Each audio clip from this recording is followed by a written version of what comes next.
love that music. And I didn't even get to pick it out. The studio picked it out for us. You're listening to The Human Resource.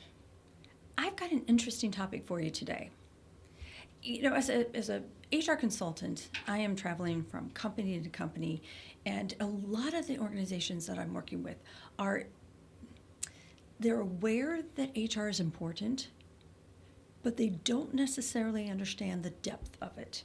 So the next couple of shows, I'm hoping to kind of give you a stronger understanding of why HR is something that you need to be aware of, and all the little things that sometimes get slipped between the cracks. Now today, I'm going to talk about an element of one of my audits that I work with HR people on, and that's the maintenance and record keeping of employee information. Now, the first thing that comes to your mind, I'm sure, is, well, we keep the personnel files. But if you've been watching the show or listening to the show, you've heard me reference that the Department of Labor alone wants you to have at least 14 different pieces of information on every employee. Now, this is W-2. They are real employees. And they don't have any set methodology on how you keep this information. And what's interesting is that everyone tends to have the information and not even realize that they're meeting the requirement, and it tends to be scattered hither, thither, and yon.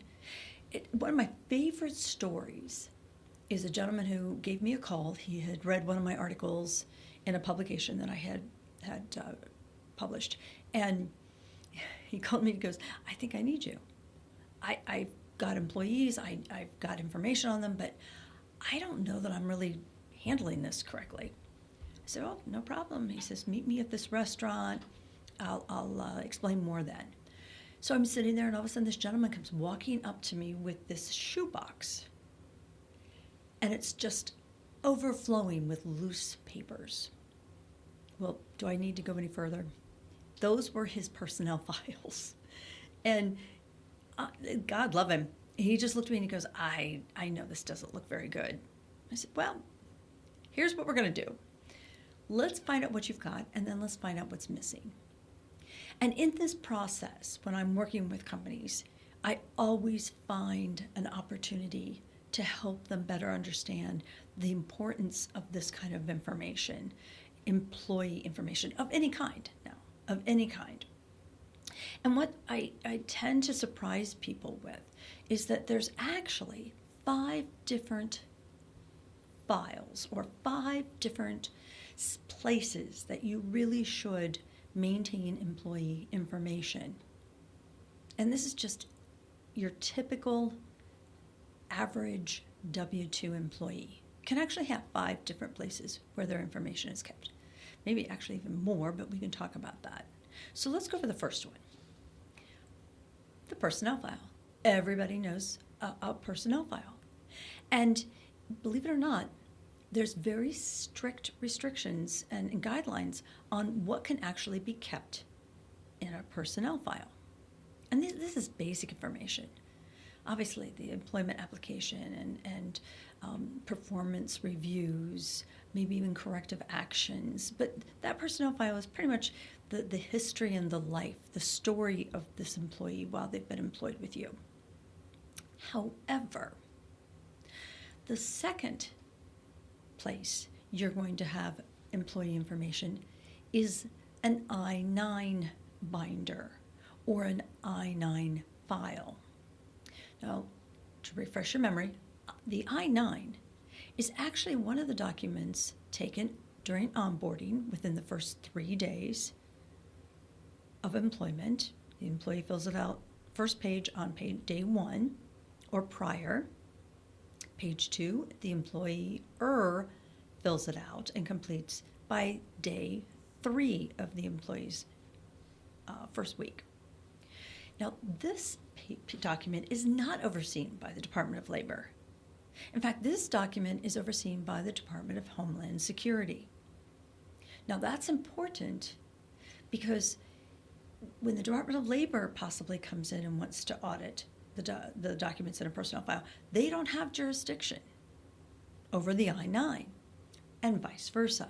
If the I-9s are being investigated or if they're being audited, they don't have jurisdiction over the documents that the Department of Labor would oversee, such as the personnel file. So those are your very first two files.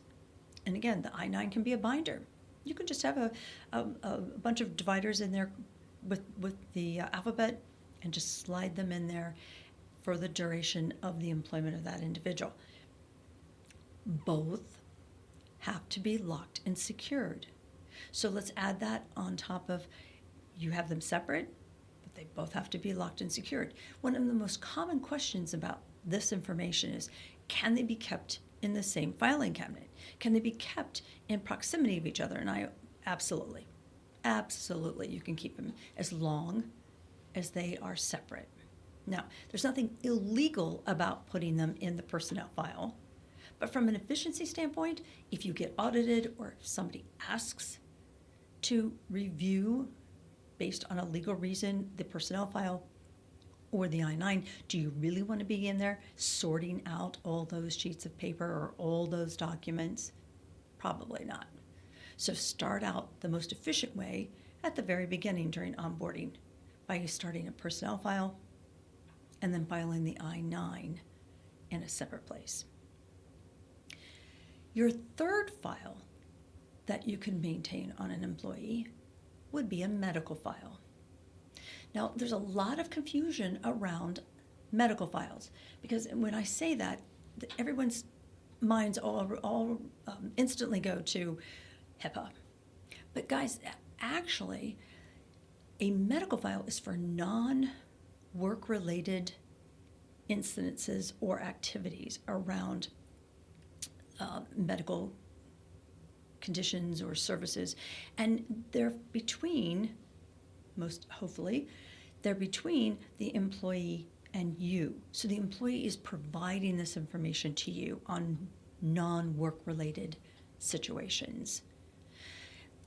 The idea behind keeping medical information separate from the personnel file is that what is the likelihood that if someone went to look at a personnel file, a supervisor, a manager, or a team lead, who wanted to know the history or the past performance or experiences of an employee, they run across a medical form that says that they had a back injury and had some back surgery from playing basketball in the backyard, or they fell skiing and were injured, and all of a sudden now they've got this in their head and they decide, oh, that individual, for medical reasons, can't possibly do the job I'm going to have them do.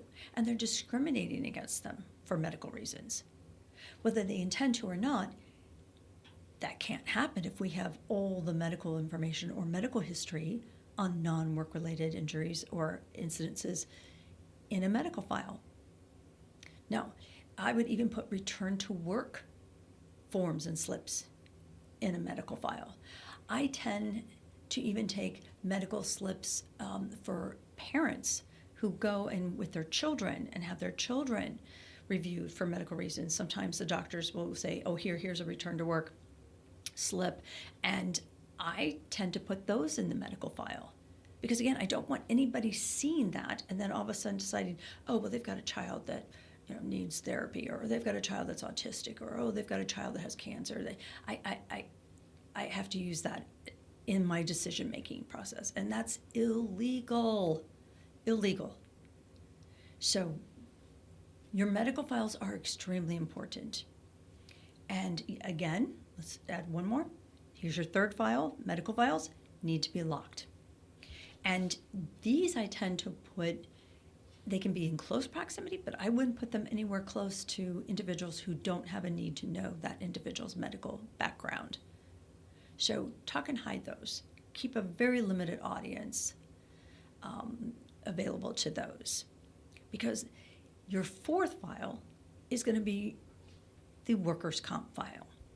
These are work-related injuries. And again, for the same reason, we don't want non-work-related injuries to influence decisions on promotions or transfers, raises, maybe even whether we want to, keep them on a layoff or something like that. We want those work-related injuries to be outside of that decision making. And what's really clever about work-related injuries under workers' comp, some of those can go on for years. And those files tend to be very active for individuals who are going in for additional review. In fact, work-related files, workers' comp files, can be kept for up to 30 years if it had anything to do with hazardous materials. So maintaining those files separate in an accessible area is very, very important. So file 4, workers' comp. So you now know the top 4 reasons to have a file on somebody. Can you guess what the 5th one is? This is a file that does not have to be secured or locked. This is a file that doesn't have any confidential information on it. It doesn't require social security numbers. It doesn't have anything to do with their address. The 5th file, a training file. I love and encourage companies to keep a training file. And let's think about this. If you're a warehouse, a logistics company, if you're a manufacturing company, there's a tremendous amount of training required for your employees. And in many times, if the individual is injured, and it could be based on a lack of training, you want to be able to get to that information quickly. I had a pharmaceutical company who would be audited periodically by their clients to assure that the individuals that were working on their projects had the licensure, had the education, had the knowledge, the education credentials. And so they would come in periodically and just audit on their own, and I kept all those training files accessible out in the hallway so employees themselves could go in there and add their training certificates if they were getting additional training. IT companies, this is a great idea for IT companies because, again, you might have individuals who are receiving or acquiring additional certifications, which, again, your clients may need to know or be assured that the expertise and the standards and the knowledge that are working on their accounts is at the utmost highest. So training files could even begin with that onboarding process. Did they get the blood pathogen? Did they get slip, tripped, and falls? Did they get how to proper lift? But go even further. Did we train them on the exits? Did we train them on fire drills? Did we train them on where to, dispose of particular materials and waste? All of this is extremely important. And again, stuff that is actively researched, especially if it has to do with forklift training or scissor lift training or anything that could really cause serious damage if the training is not occurring. So there's your top 5. Personnel file, I-9s, medical file, workers' comp, and then training. Now, for those of you who have anything to do with the trucking, transportation industry, yes, you're going to have a 6th file, and you're going to have paperwork, documents, and records that are required exclusively by the Department of Transportation. And those should be kept separate even further down the road. In fact, many of you, I would recommend making sure that you've got somebody who's a specialist in DOT record keeping, because you can't fool around with that. And again, there are so many different things that you have to follow up on. Those records need to be kept in absolutely pristine condition. But what about records that can be kept electronic? If you can, I would highly recommend keep your drug test results, keep your background check results, keep employee benefit enrollment forms. Keep those electronic if you can. There's no reason to print that out on paper when the individuals who have a need to know that information is so limited that it's just not something you need to have out and accessible all the time. So there you go. If you employ 2 people, I just gave you a really good lead on just how complicated or maybe as easy it is to maintain their records.